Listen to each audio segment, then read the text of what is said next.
Hey guys, it's Joe Madden of Joe Madden Sports. You're watching WagerTalk.com. Today I'm joined by Dave Cokin. Dave, we are going to talk some college football betting tips. Are you ready for it? Yeah, and the cool thing is when I first was told, well, you're going to be doing a college football video with Joe Madden, I said, I had no idea the Angels manager was into college football. But it turned out that it's not that Joe Madden. It's you're a different Joe Madden. Uh, and Absolutely. there's some people who probably would think that you might be better off having his job. But we'll go with the football for now.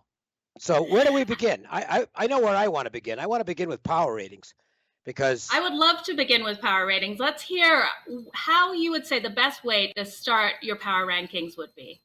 it's the most time-consuming and arduous procedure before the season starts. Once the season gets underway, it's really not that time-consuming to make proper adjustments. But the idea is how to get started. And I get asked this all the time. So what do you do to create power ratings? Well, I'll give you how I do it. I'm very much into positional power ratings, so I'm grouping each position and doing so in order of what I think is importance as far as football is concerned. So quarterback is obviously the most important position, and you're going to put more weight on that position than any other.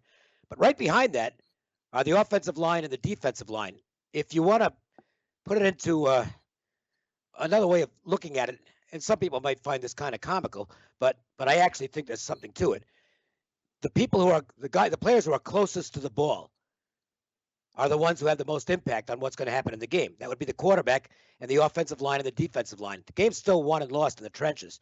So those are the positions that I put the most weight in when I'm making my power ratings. From there, I'll move out on both sides of the ball. Linebackers and secondary, probably carrying a little more weight because I think defense matters more than offense in today's college football.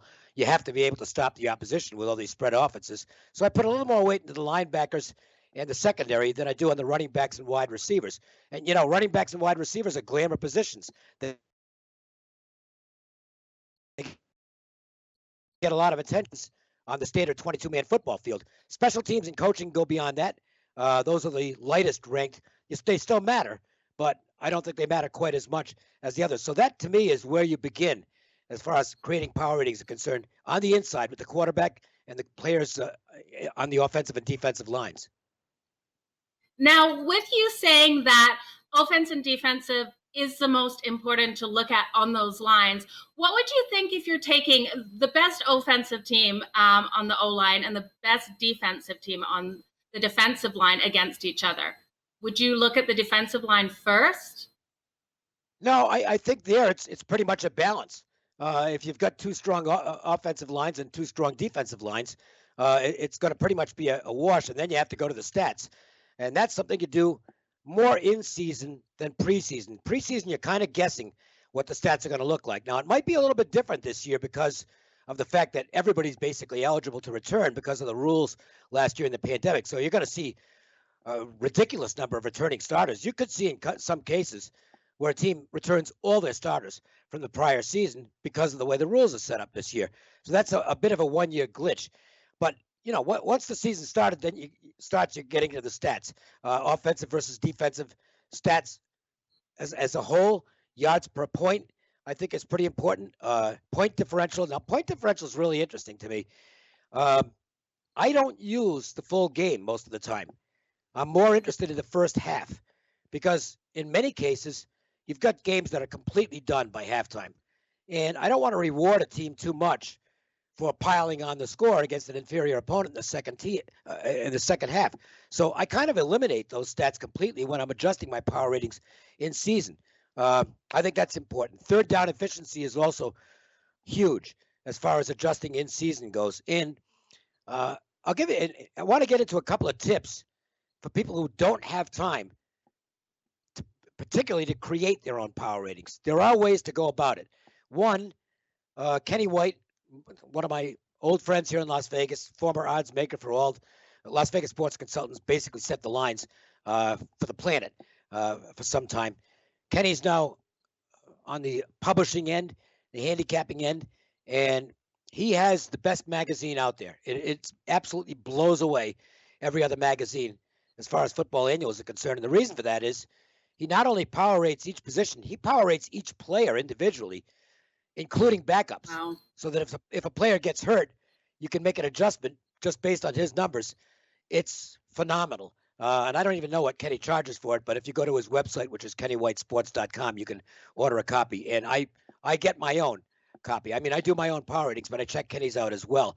The other way to come up with some decent power ratings is actually to look at the win totals, the over and under win totals that are posted by the sports books for each college football team. Now, you have to do a little bit of investigation there to see if a number is a little high because of a weak schedule or a little low because of a really strong schedule.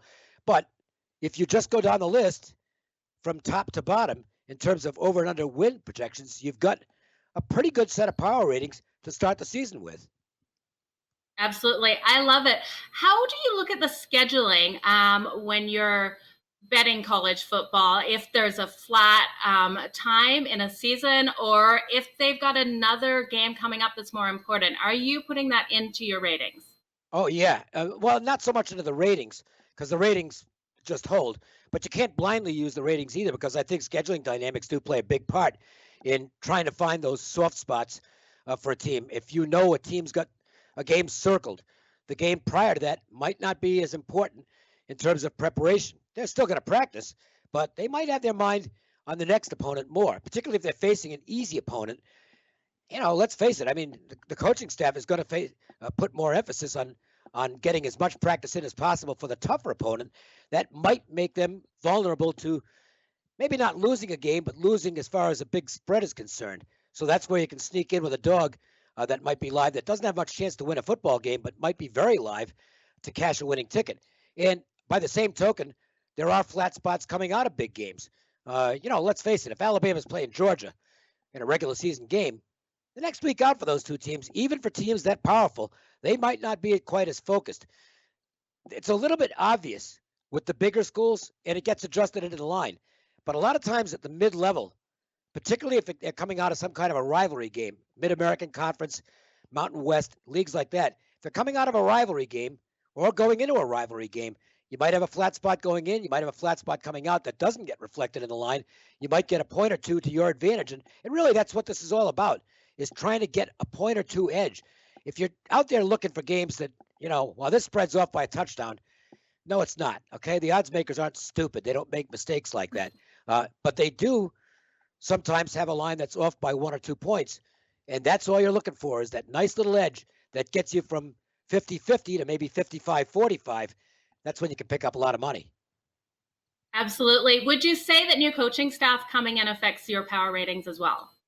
Yeah, it does. That's a really good question. When a new staff is taking over, particularly with new assistants, it means new schemes. And there's just not all that much practice time in the colleges to put these new schemes into motion. So a lot of times, teams with new coaches might struggle a bit. Now, if it's a big upgrade in the coaching department, that's something else. But assuming the norm where good coach moved on to a better job and is being replaced, it's not always a seamless transition. And the other part of that is, for a new coach, particularly in a weaker program, there's a grace period. They don't have to win right away. So they're not under the gun to get immediate results. And oftentimes they don't. You'll see that the team isn't very good for the first year or so under the new coach. You can take advantage of that as a bettor. Absolutely. Well, Dave, you have so much information. Thank you so much for giving it all to us. What would be the one last thing you want to leave everyone listening with? Well, I think more than anything, it's managing your bankroll, because, and this falls into all sports category, but I think in particular it falls into football because there are more quote unquote big games in college and pro football than other sports. If you go through a 162 game baseball schedule, how many big games are there really? Same thing can be said for the NHL and the NBA. But in football, there are more big games and people approach them differently. The Super Bowl, to me, I mean, as a fan, it's cool. But to me, it's just another football game. So I'm not going to go insane in terms of my betting on the Super Bowl as opposed to another game. And even in the regular season, I might love a game, but I'm keeping my betting bankroll percentage within reason. I mean, the highest I ever go on a game is 5%, and that's extraordinary. And I'm a low volume player, so I can get away with a little higher percentage than high volume bettors. But generally speaking, my bets on the average are 2 to 3%, and that's the way you're supposed to approach it. That's the most important tip I can give to anybody who wants to get into sports betting on a regular basis: is manage your bankroll properly. Treat it as a business, not as not as something that you're just looking to throw money away on. Don't bet these ridiculous parlays. They're not going to win. I know you see a great story now and then about some dude who hit an 18 parlay and made $1 million. That's not going to be you, okay? Bet responsibly, bet smart. You can do this for a long time and have a whole lot of fun. Well, you guys heard it here from Dave. And you know what, Dave, you've been with WagerTalk since 2017. You haven't had a losing season in college football since joining. So you guys make sure you follow all of Dave's tips and tactics for winning in college football betting.